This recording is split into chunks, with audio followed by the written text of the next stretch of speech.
नमस्कार दोस्तों, आज की हमारी कहानी है जन्मदिन।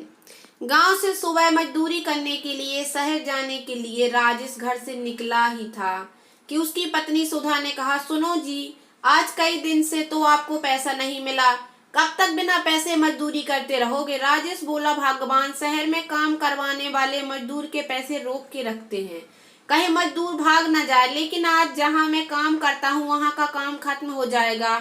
तभी उसकी बेटी निकिता भागते हुए आई और कहा, पिताजी, आपने कहा था मेरे जन्मदिन पर नए कपड़े लाओगे, आज मेरा जन्मदिन है, मुझे नई फ्रॉक चाहिए।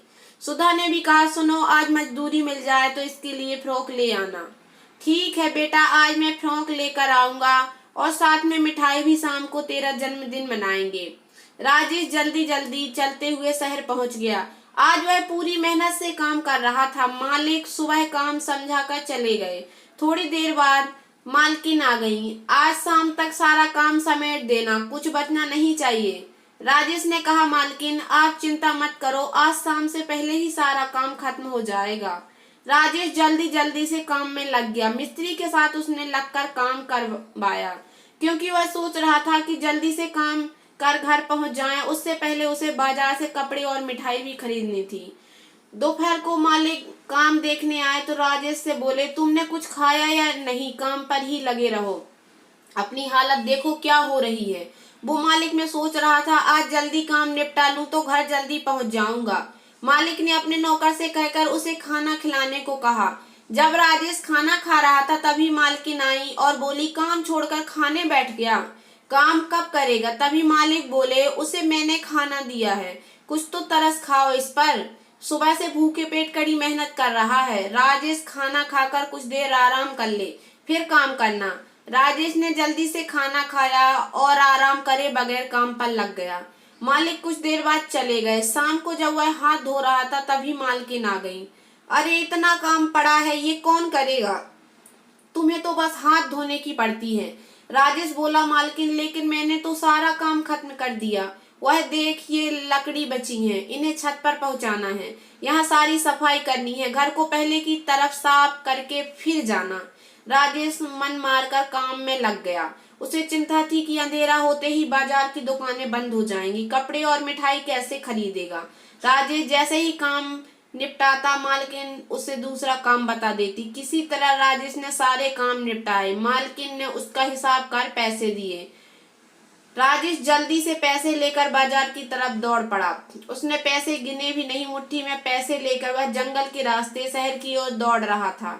इधर सूरज भी उसे चकमा देकर छिपना चाहता था। धीरे धीरे अंधेरा बढ़ने लगा। राजेश की सांस फूल रही थी, फिर भी वह दौड़ रहा था। तभी उसे ठोकर लगी और वह गिर गया।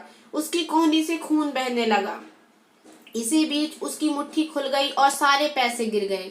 राजेश अपनी चोट भूलकर मिट्टी में पैसे ढूंढने लगा, लेकिन सिवा धूल के उसके हाथ कुछ नहीं आया। कुछ सिक्के ही ढूंढ पाया वह उठ खड़ा हुआ और रोता हुआ बाजार पहुंच गया। वहां रोशनी में जाकर देखा, उसके हाथ चंद सिक्के ही बचे थे, जिनसे न फ्रॉक आती न मिठाई। राजेश की पूरे 4 दिन की मजदूरी खो चुकी थी। अब तो घर में फाके करने पड़ेंगे, यही सोचकर वह एक बंद दुकान के बाहर बैठ गया और रोने लगा। अब तक वह जिस अंधेरे से बचना चाह रहा था, अब उसी को ओढ़कर वह घर जाना चाहता था, जिससे घर पहुंचकर अपनी बेटी को मुंह न दिखाना पड़े। जब उसकी बेटी सो जाएगी तभी वह घर जाएगा, यह सोचकर बैठ गया। उसकी कोहनी में दर्द अब बढ़ गया था। तभी उसके कंधे पर किसी ने हाथ रखा। राजेश ने पलट कर देखा तो मालिक खड़े थे। वे राजेश से बोले, आज तो बड़ी जल्दी काम निपटा रहे थे, अब घर नहीं जाना क्या, या सारे पैसों की दारू पी ली। राजेश ने रोते हुए सारी बात बताई। मालिक ने अपने ड्राइवर के कान में कुछ कहा और उसे कुछ पैसे दिए। ड्राइवर वहां से चला गया। मालिक राजेश से बोले, चिंता मत करो, सब ठीक हो जाएगा। ड्राइवर कुछ देर में कपड़े और मिठाई लेकर आया। राजेश, लेकिन मालिक, ऐसा और यहाँ बाजार तो बंद हो गया। तब मालिक ने बताया, मेरी भी एक दुकान यही है, मैं वहीं से आ रहा हूँ, और मिठाई की दुकान तो देर तक खुली रहती है। अब तुम बातों में समय मत गवाओ, यह लो। मालिक ने कपड़े और मिठाई के साथ राजेश की मजदूरी भी उसके हाथ पर रख दी और उसे अपनी गाड़ी में बैठने को कहा। राजेश सकुचाते हुए बोला, मालिक, मैं चला जाऊंगा, मेरे गंदे कपड़ों से आपकी गाड़ी गंदी हो जाएगी, आपका यह उपकार मैं जिंदगी भर नहीं भूलूंगा। मालिक ने राजेश से कहा, चुपचाप गाड़ी में बैठो, यहाँ से गांव बहुत दूर है। रही बात उपकार की, तो उपकार तुम लोग हम पर करते हो, हमारे घर बनाकर जिसमें हम जिंदगी भर रहते हैं। मालिक राजेश लेकर राजेश के घर पहुंचते हैं। राजेश अपनी बेटी को फ्रॉक और मिठाई देता है। मालिक को भी वह मिठाई खिलाता है। मालिक ने कहा, कल से तुम मेरी दुकान पर आ जाना, मैं तुम्हें नौकरी पर रख रहा हूँ, कब तक मजदूरी करते रहोगे। राजेश मालिक के पैरों में गिर गया। इस तरह राजेश के दिन बदल जाते हैं। अब वह पूरी दुकान संभाल लेता है और खुशी खुशी उस दिन अपनी बेटी का जन्मदिन भी मनाता है, बेटी को निराश भी नहीं करता है। तो दोस्तों, कैसी लगी आप लोगों को मेरी ये छोटी सी कहानी? अगर मेरी ये कहानी पसंद आई हो तो प्लीज मेरे वीडियो को लाइक कर देना।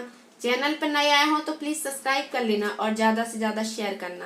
धन्यवाद दोस्तों।